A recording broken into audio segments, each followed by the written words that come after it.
buenas noches, bienvenidos a nuestro programa 40 minutos de responsabilidad social en la información y en la comunicación. Seguimos trabajando con el ODS 16, que es el que habla de paz, justicia e instituciones sólidas. Nosotros consideramos que entre las instituciones sólidas también está el periodismo, y hoy tenemos a nuestro periodista invitado, que es Nicolás Blantos. Voy a contar un poco de él. Nicolás nació con la vuelta de la democracia en el año 1983, es periodista, trabaja desde el 2005 en distintos diarios, revistas, publicaciones digitales, radio, TV. A lo largo de su carrera colaboró con medios y plataformas locales e internacionales, entre las que se destacan Página 12, Radio Nacional, América TV, la revista de los Inrocuptibles, Rock and Pop, Radio América, Posta, Yahoo Argentina, Vice News de España y La Diaria de Uruguay. Nicolás está especializado en análisis político nacional e internacional, hoy trabaja en el Destape, y sus crónicas políticas tienen gran impacto en la comunicación. Además es músico. Nicolás canta y toca el bajo en su banda llamada Grupo Vieja. Así que ya te damos la bienvenida, Nicolás, buenas noches. Buenas noches, Lali, ¿qué tal? ¿Cómo estás? Bien, Gracias por la presentación. Nico, te voy a hacer un par de preguntas. Yo sé que vos estás bastante interesado e interiorizado en el tema de la inteligencia artificial, sobre todo en lo que tiene que ver con, digamos, los desarrollos tecnológicos, el avance de la industria, el avance en temas productivos y demás. He escuchado en algunos reportajes muy interesantes. Y estaba pensando que hace un tiempo el debate en torno al periodismo giraba sobre el valor que se le daba al clic, ¿no? Estas noticias que vos cliqueabas, que tenían un título rimbombante y por ahí el contenido no tenía absolutamente nada que ver. Y hoy en realidad, o de un tiempo a esta parte, se está usando ya la inteligencia artificial como una herramienta de trabajo también en el periodismo. Esto tiene sesgos y riesgos, esto tiene impacto positivo y negativo, y me gustaría que nos cuentes cómo ves la herramienta inteligencia artificial en la temática del periodismo o en el desarrollo del periodismo de la noticia. Bueno, en primer lugar, al respecto, habría que decir que la inteligencia artificial llega a poner en crisis a un periodismo que ya estaba en crisis de antes, que ya estaba en un momento, por tecnologías anteriores, digamos, que hacían repensar y replantearse el futuro de este oficio, sí, ese es un oficio. Y en ese sentido, creo que nos obliga permanentemente a pensar cuál es el valor agregado que se puede dar en este momento. En otra época, el rol del periodista era más sencillo, era buscar el dato y presentarlo, y venía acompañado de una autoridad que de alguna manera hacía que el dato por sí mismo tuviera un valor que hoy ya no tiene, porque hay tanta abundancia de datos, ciertos o no, que circulan en igualdad de condiciones, que sumar un poco más de ruido a esa maraña informativa no necesariamente es informar, sino tratar de dar herramientas para que entre todo eso la audiencia sepa distinguir qué es bueno y qué no, qué es falso y qué es verdadero, qué es pertinente y qué es superficial. Y en ese sentido creo que viene el principal desafío de la inteligencia artificial, no en el reemplazo de fuentes de trabajo, no en el reemplazo de, de eslabones en la cadena de producción de la noticia, sino que viene a poner en cuestionamiento la idea misma de verdad y de confianza en lo que uno ve, en lo que uno escucha, y esa es la materia prima con la que labura el periodista. Entonces, hasta tanto no haya más certezas o no nos acostumbremos a este nuevo paradigma en el cual uno puede escuchar un audio, ver un video, ver una imagen, recibir un testimonio y que sea algo que no es real, y sobre todo que la audiencia recibe todos esos estímulos y no tiene las herramientas para distinguir si es real o no, eso nos obliga a replantearnos un montón de cosas. Más allá, insisto, obviamente, de los problemas de automatización y demás que no son intrínsecos del periodismo, sino que hoy en día amenazan a muchas ramas de la actividad. Y más allá del cierto no, verdadero no, que también relativiza el valor de la comunicación, ¿no? Como bien decías vos, me hace ruido pensar también que por ahí muchos periodistas empiezan a tomar datos de la inteligencia artificial o del chat GPT, cuando de última sabemos que se están nutriendo hoy por hoy de información que circula en Internet, que circula en las redes, y bien sabemos que hay información que es falsa, que son fake news realmente, ¿no? Y a la hora de hacer como una reconstrucción histórica de cara al futuro, a partir de esta información que no es cierta y que no se ha, digamos, no se ha quitado de las redes y que tampoco hay forma cierta de hacerlo, uno hace como una reconstrucción histórica tergiversada de una noticia. Eso, ¿cómo lo estás viendo? ¿Cómo ves que pueda a futuro corregirse? ¿Con qué herramientas contamos hoy o eventualmente deberíamos contar en el futuro, ¿no? Eso no me preocupa tanto, porque más allá del cambio de tecnología, digo, hoy uno podría decirle a los alumnos de una primera o segunda clase de periodismo, ChatGPT no es fuente, como hace 10 años, Wikipedia no es fuente, y digo, ahí pasa por el bueno o mal ejercicio del periodismo. Y ha habido malos periodistas y buenos periodistas con todas las tecnologías habidas y por haber desde el invento de la imprenta para adelante. Y antes probablemente también. Entonces, digo, hoy en día los historiadores lidian con fuentes más fidedignas y menos fidedignas. Lo único, en todo caso, es que ahora en vez de tener 2, 3, 5, 10, 20 fuentes, tenés millones.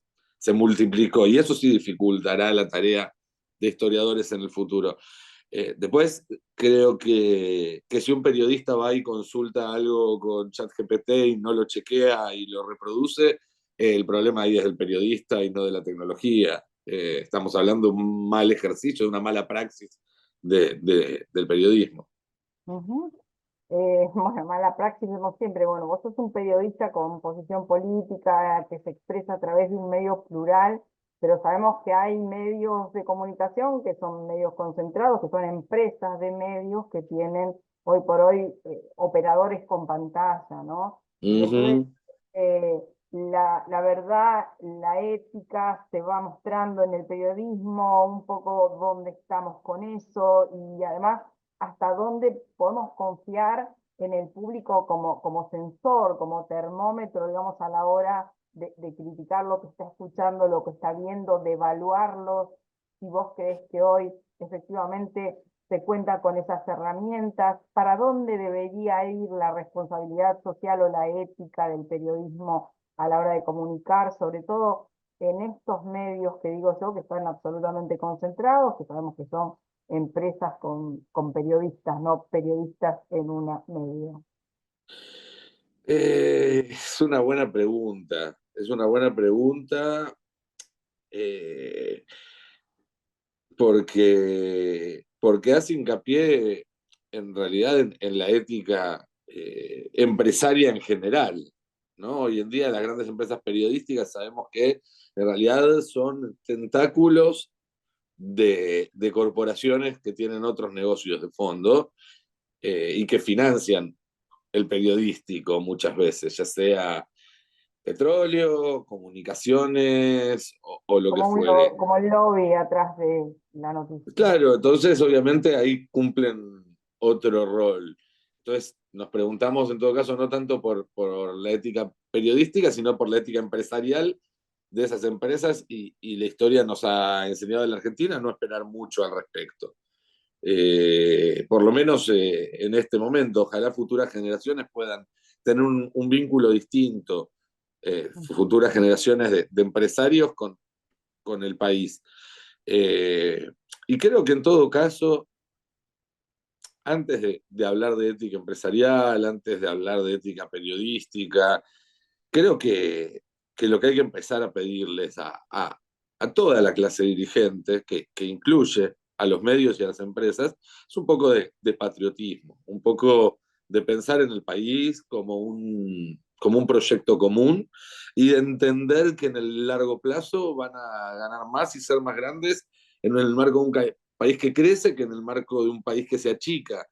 Dejar de lado el cortoplacismo y formar parte de un proyecto más grande, que creo que eso es lo que nos está faltando a los argentinos, un proyecto más grande que nos ofrezca un futuro común a todos y una clase dirigente que esté a la altura de ese proyecto y no lo boicotee para sacar una ventajita en el corto plazo. Sí, claramente.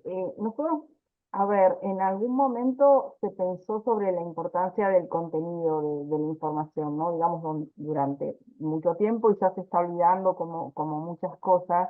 Y a nivel de comunicación, digamos, del gobierno, nosotros vemos a veces que el comunicador que todas las mañanas informa, adorna claramente recibe información verdadera, información que le aportan incluso los periodistas que están acreditados y le hacen preguntas y qué sé yo, y él responde con información falsa. Uh -huh. Más allá que después algunos medios lo tratan de aclarar, lo cierto es que queda instalado en el imaginario como una verdad revelada, y lo difícil que es, yo me imagino también, acceder en este momento a los datos reales de información.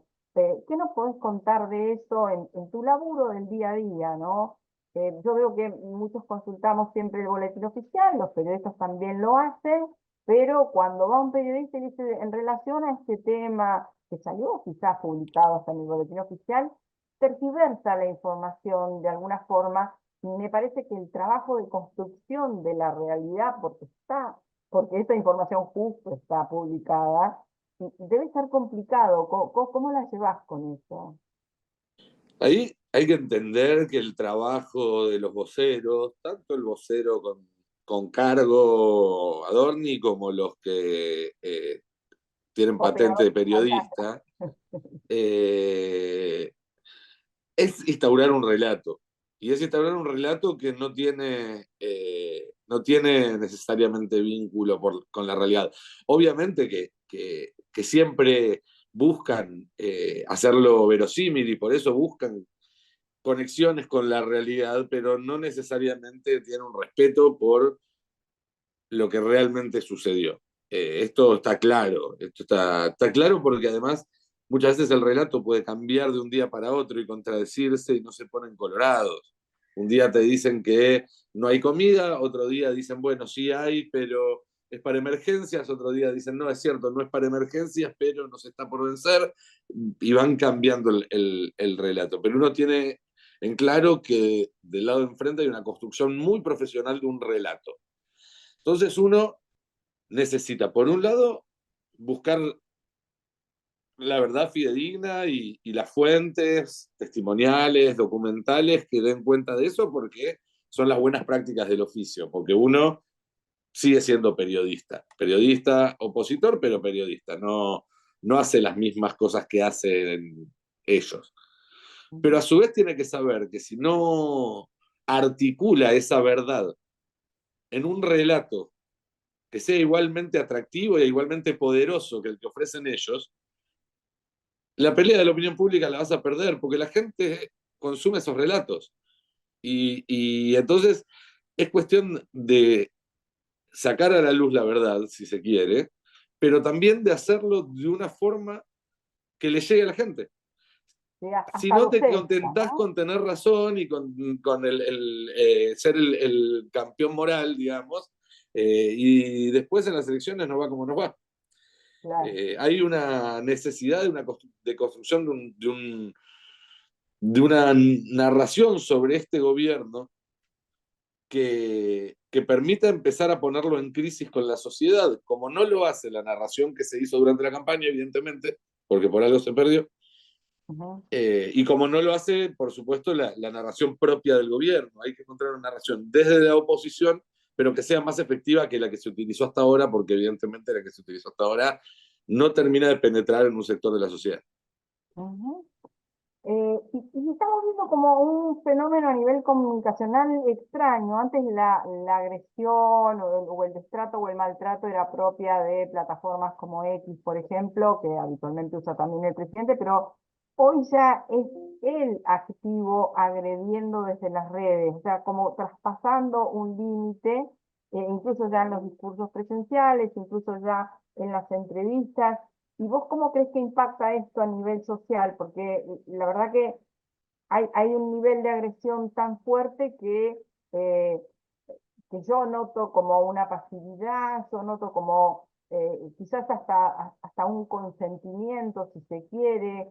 Me parece grave eso, porque entonces no se habilita ningún tipo de discusión, no se habilita ningún tipo de reflexión sobre lo que se está diciendo. Es como una agresión permanente ya a todo nivel. Sí, es una estrategia que Milei copia del manual de Donald Trump, igual que la de la mentira en la construcción del relato de la que hablábamos recién. No son originales, digamos, ni Milei ni Santiago Caputo, que se supone que es el que maneja ese área de la construcción del relato y demás. Eh, el tema es que es una... A mí ahí lo que me preocupa, más allá de la parte expresiva, que obviamente ver a un presidente tomando ese tipo de actitudes es algo que nos choca y que está bien que nos choque, porque parte del problema es normalizar cosas que no son normales. No es normal que un presidente insulte, no es normal que un presidente amenace, no es normal que un presidente viaje a un congreso de neonazis, no es normal un montón de cosas que Claro. ahora pasan por totalmente normalizadas, pero, pero te decía, eh, hay que poner el ojo ahí en eso, en, en cómo se escala la violencia desde el Estado, porque ahora estamos viendo hace un rato nada más, cuando se está discutiendo en el Congreso la ley de bases y afuera del Congreso hubo una secuencia de represión muy fuerte y La también violencia violencia institucional. por parte de, nunca se sabe muy bien si son manifestantes, son infiltrados o qué, y en las redes, esta oficina del presidente de la República, que pareciera ser un órgano de vocería, aunque no tiene un reflejo institucional, habla de intento de golpe de Estado. Y ya hay algunas figuras cercanas al oficialismo que en sus redes sociales tratan de terroristas a los manifestantes, con lo cual se está buscando también de alguna manera legitimizar la violencia del Estado contra la oposición o contra quienes protesten contra este gobierno. Yo creo que pase lo que pase con la ley de bases, va a haber una deriva autoritaria de este gobierno, porque si la ley se aprueba va a tener las herramientas para seguir gobernando por decreto, y si no se aprueba va a haber una ruptura entre el Ejecutivo y el Legislativo, y el Ejecutivo va a avanzar en ese sentido, con lo cual se viene una etapa muy delicada en términos de violencia y en términos de derechos y en términos de garantías para los argentinos, o para ponerlo también en una palabra que no hay que dejar que nos roben, en términos de libertades para los argentinos. Entonces sí, me preocupa y mucho la escalada de violencia por parte del gobierno, porque no es solo verbal. Si miramos Estados Unidos, que como decíamos es el modelo de este gobierno, empezó con Donald Trump a través de sus redes sociales, insultando y señalando los blancos para que después vaya una pandilla de seguidores y de trolls a atacar, y terminó con el intento de toma del Capitolio. No nos olvidemos cómo termina hasta ahora o en el primer capítulo la experiencia de Trump en Estados Unidos. Y digo hasta ahora porque va a ser candidato y tiene chance de ganar nuevamente este año. Eh, no nos olvidemos cómo termina la experiencia de Bolsonaro en Brasil, también con un intento de golpe de Estado y de toma de las instituciones. Y acá no hay nadie que diga eso está mal en el gobierno. Entonces, ¿por qué vamos a pensar que se comportarían distintos llegado el momento? Me preocupa y me preocupa mucho la escalada de violencia. Y nosotros estamos viendo que también hay entrevistas que están analizando los motivos por los cuales se eligió a Milei, ¿no? Un poco algunos hablan de la necesidad de cambio, otros hablan de una suerte de hartazgo también. Bueno, las razones varían, ¿no? Pero hay gente que también lo eligió justamente por su forma de agredir, por su forma de expresarse, por su forma de referirse a los demás, por esa descalificación que hace o neutralización que hace al que puede pensar distinto de él, a veces con discursos pseudoacadémicos, ¿no? Y después con ejemplos bastante pobres, ¿no? Bastante elementales. eh, pero vos ves que el periodismo también está tomando esa forma, o cierto periodismo está tomando esa forma y lo está legitimando, cuando antes lo que se decía era que, bueno, no se agredía por los medios, que no era políticamente correcto. ¿Qué análisis haces de este efecto Milei?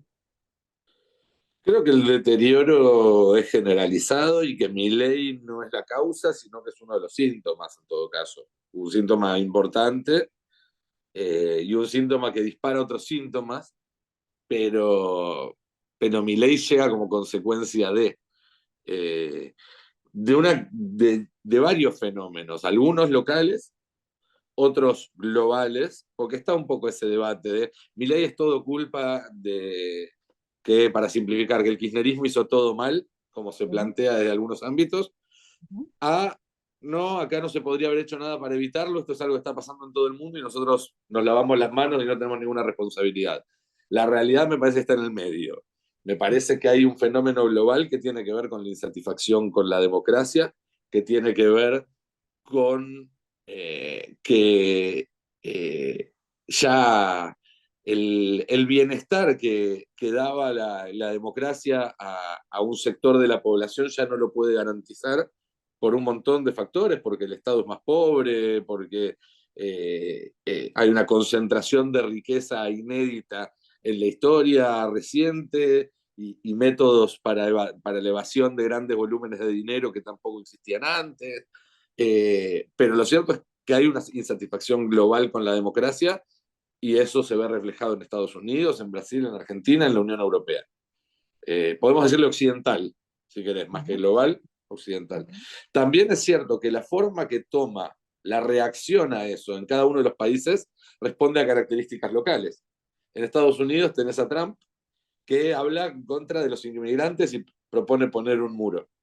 ujú, En Europa también es contra los inmigrantes, pero los inmigrantes africanos y musulmanes, árabes y demás. En Argentina es contra los pobres, ujú, no con la cuestión de inmigrante en un segundo nivel, si se quiere, pero contra los pobres, ahora no sé si habrás visto en las redes que está de moda entre algunos sectores, que para no decir negros dicen marrones, como si fuera menos racista. Bueno, ujú. y contra el peronismo y contra la casta. Entonces, parte de las características que tiene Milei sin duda son una respuesta a fenómenos locales. Que Milei haya podido llegar a donde llegó también está montado en una ola global. La solución entonces tiene que ser eh, local por un lado, pero pensando en problemáticas que nos exceden. Entonces ahí es donde también creo que es doblemente costoso el aislamiento al que nos va a someter este gobierno, al que nos está sometiendo este gobierno en términos de vincularse con otros países que enfrentan problemas similares al nuestro. Y en cuanto a esta insatisfacción democrática que vos mencionás y que es una realidad claramente, ¿qué estás viendo de la dirigencia política? Porque hay como un acompañamiento más allá de las discusiones parlamentarias que pueden estarse dando, donde tampoco el nivel es tan satisfactorio ni tan bueno. Digamos que estamos pasando por un momento bastante complicado como país y no se está viendo que la dirigencia esté pensando si hay insatisfacción democrática, de qué forma reformulamos, refundamos nuestra república, cuáles son las herramientas que tendríamos que tener en cuenta, eh, como para darle un corte a esta realidad, ¿no? Mira, en términos politológicos, me parece que la dirigencia argentina, y no solamente la política, también la empresarial, la sindical eh, y demás, está en Disney. Ujú, Está en un cumpleañitos. No, no me parece que haya una conciencia de la complejidad de esta época en la que estamos transitando y que por un montón de motivos geopolíticos, tecnológicos, económicos, locales, sociales y demás, es una época de quiebre y donde las decisiones que se tomen o se dejen de tomar en estos próximos años pueden redundar en décadas. Y no, me parece que está la dirigencia argentina muy en la chiquita. Hay pocos dirigentes que estén tratando de mirar un poco más allá y obviamente eso me preocupa mucho. Eh, hay pocos dirigentes pensando en la Argentina en términos estratégicos. Y en esta época eso es más importante que nunca en los últimos 40, 50 años por lo menos. ujú. Estrategias y sobre todo a partir de discusiones, que son las que mi ley está claramente limitando, porque me preocupa un poco también en términos del discurso de mi ley, que más allá de que es mesiánico, él toma frases como si fueran para comunicar o para formular un hashtag, qué sé yo, la mejor ministra por Mm. Petovelo, yo soy el enviado y el salvador, soy un topo infiltrado en el gobierno para destruir el Estado. Y yo creo que hay cierta parte de la población que por más que la está pasando pésimo, está consumiendo ese discurso. ¿Esto tendrá algún límite o de qué forma se abordaría alguna explicación racional sobre esto? Yo creo que hay un límite y que está apareciendo el límite de a poco. Porque el daño que está causando mi ley ya está impactando directamente en cada hogar. Uno puede poner la tele y en la tele te dicen que está todo bien, pero si ya no te alcanza el sueldo y además tenés que sacar unos mangos para ayudar a tu viejo porque la jubilación te le quedó corta, si tu vecino se quedó sin laburo, si, digo, todo eso impacta directo en las casas, no está mediado por las redes ni por los medios tradicionales y ahí es donde empieza a erosionarse. Eh, Después hay muchísimos factores. Creo, y para complementar un poco la pregunta anterior, hay en la dirigencia argentina una cosa muy de, bueno, esperemos a que estalle la crisis, y la crisis ya estalló. La crisis abajo ya estalló. José León Suárez en los basureros dan turnos porque la cantidad de gente que quiere entrar a revolver es más que la que pueden aceptar. Esa Eh, investigación tuya realmente me impactó, muy fuerte. Escuchamos la semana pasada a una trabajadora de un comedor que cuenta que como no alcanza para todos, se roban el tupper, o sea, los que no llegan a tener comida le roban el tupper a los que salen con una cucharada de guiso, con el tupper en la mano. Estamos viviendo un nivel de lo que tiene que ver con el abandono de los pacientes que dependían de la DATS, medicamentos complejos, tratamientos que valen decenas de miles de dólares, que en ningún país del mundo los paga un particular, que siempre están cubiertos por el Estado. En cualquier país de estos que le gusta mirar como ejemplo, bueno, ya murieron 50 personas por el abandono del Estado, porque un día el Estado dijo no te voy a pagar más los remedios. Estamos viviendo ya en crisis. El tema es que todavía eso no se vio reflejado en una corrida. Eso todavía no se vio reflejado, no les llegó a los políticos que miran La Nación Más o que se informan por Clarín y por Infobae. Pero si vos te movés un poco por la calle, te das cuenta que esa crisis ya está acá entre nosotros. Y cuanto más tarde la dirigencia política del peronismo, para englobar en una palabra a todos los que tienen Sí, un proyecto de la país muy oposición. distinto que el actual, Ujú. cuanto más tarde esa dirigencia política en darse cuenta de que la crisis ya está acá, bueno, más posibilidades hay que cuando efectivamente estalle en el sentido más tradicional de la palabra, se lo lleve puestos a ellos también. Sí, claro, no van a tener respuestas para atender lo que está pasando. Esto es lo terrible. Se ¿Sí? quedaron sin discurso, se quedaron sin respuestas. ¿Y de qué forma se atiende esto? O sea, yo no estoy viendo que se esté reaccionando un poco lo que decís vos. La vigencia está en Disney o está dormida. Y me parece que hay otro proyecto de país. Creo que se contó mal o se dejó morir, Ujú. pero lo cierto es que tiene que volver y tiene que volver desde un discurso de reacción de la sociedad, de reacción frente a este adormecimiento en el que nos está sometiendo Milei, claramente, ¿no? Porque hay Sí, y mucha que gente que tiene... todavía dice, bueno, pero yo quiero esperar porque las cosas van a cambiar, y no es el camino.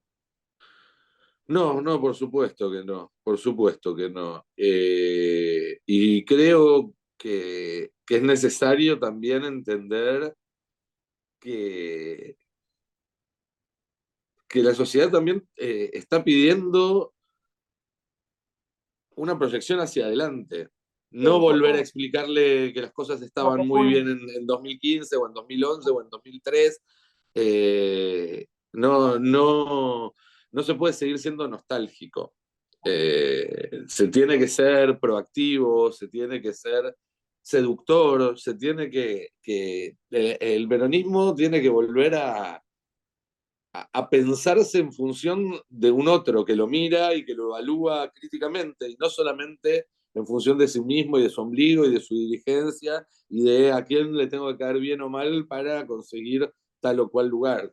Eh, Hay que convencer, hay que ir a buscar votos que se fueron. Ujú. Y si repitiendo lo mismo que se hizo hasta ahora, bueno, lo de Einstein, ¿no? Pensar que el resultado va a ser distinto cuando uno hace lo mismo, no funciona. Entonces, creo que hay que pensar en eso, hay que pensar en volver es como el que quiere reconquistar a una pareja que lo dejó, digamos, ¿no? El peronismo, hay una parte de la sociedad que te dejó y que ya no te quiere ni ver, y que vas y le golpeas la puerta para hablarle y te dice, no, no me hable, no me importa si tenés razón, no te quiero ni escuchar. Ujú, Y hay que ujú. volver a establecer un vínculo con ese sector de la sociedad, porque ese sector es el que terminó eligiendo a Milei y en algún momento, tarde o temprano, se va a desencantar de Milei. Porque Milei está haciendo una política dañina, alevosamente dañina hacia ellos. Fueron engañados por Milei. Ahora, si el peronismo no logra reconstruir ese vínculo, cuando se desencanten de Milei van a ir a buscar a algo peor. Sí, No nos van a volver a buscar. Y me parece que hay que trabajar urgente en eso porque Milei está desgastando ese vínculo a una velocidad inédita. Entonces sí. no tenés tanto tiempo para generar nuevamente ese vínculo antes de que sea necesario que funcione, que esté ahí para defendernos a los argentinos de un destino todavía peor. Sobre todo pensar, ¿no? Como que estamos viviendo en un estado de excepción en este momento, que se están violando reglas fundamentales de la convivencia social que nunca podríamos haber llegado a este punto. Y esta situación de excepción tiene que salvarse, pero tiene que salvarse diciendo realmente para dónde queremos ir y a partir de ahí construir el camino. Un poco Alicia en el País de las Maravillas, pero bueno, decime dónde vas y yo te digo por dónde. Pero me parece que esta es la contención que hoy la dirigencia política, social, sindical, un poco lo que vos decías, no está dando, ¿no? Y en este marco, creo que la referencia al periodismo me parece que también es importante marcarla, ¿no? Creo que tiene un rol muy importante hoy el periodismo, porque es el que llega a las casas donde nadie está llegando. Y el Estado Bueno, Federal, me imagino que sí, ¿no? nosotros lo notábamos en el Destape, que hay veces que pareciera que supliéramos un lugar que deja vacío. El tema es que No es el no es rol. nuestra tarea y no tenemos el alcance institucional que tiene. Digo, nosotros podemos ayudar porque alguien nos manda un mensaje diciendo necesito un calefón, una estufa nueva, y otro oyente dice, uy, yo tengo una estufa que ya no uso más y le podemos hacer ese puente. Podemos colaborar juntando plata y donando comida, pero, o incluso estando ahí, digamos, esa cosa de estar en tu casa Demostrar la y realidad. encender la radio y que estamos. Pero hay una tarea que, que es insustituible de la dirigencia política. Ujú. Eh, y que nosotros podemos apuntalar, podemos acompañar, podemos guiar, podemos criticar cuando corresponde, pero no vamos a ser nosotros los que cambiemos el rumbo de esto. No, no como protagonistas, los protagonistas tienen que ser otros. Los espacios de discusión tienen que abrirse cada vez más, sin duda, para que esto pase también. Y sí, Nico, hoy ya no hay pauta publicitaria o se restringe o se está canalizando por otro lado o todo ese tipo de cosas. Y me imagino que resulta muy difícil sostener un medio periodístico como el Destape. Sé que hacen campañas, convocan a la gente. Bueno, desde este lugar también es importante escucharte, es importante que la gente se involucre y sienta como propio el medio.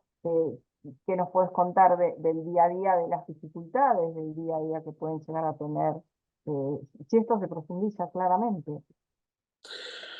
bueno, el oficio del periodista está muy precarizado en general en la Argentina y como siempre decimos, ese no es un problema para los periodistas solamente, sino que es un problema para que las personas a las que tenemos que informar, para el derecho a la información de una sociedad, porque un periodista precarizado tiene que hacer muchos trabajos en vez de uno solo y entonces no le puede dedicar todo el tiempo, tiene que aceptar compromisos que restringen su libertad respecto a qué puede decir, qué no, y en qué términos, etcétera, etcétera, etcétera.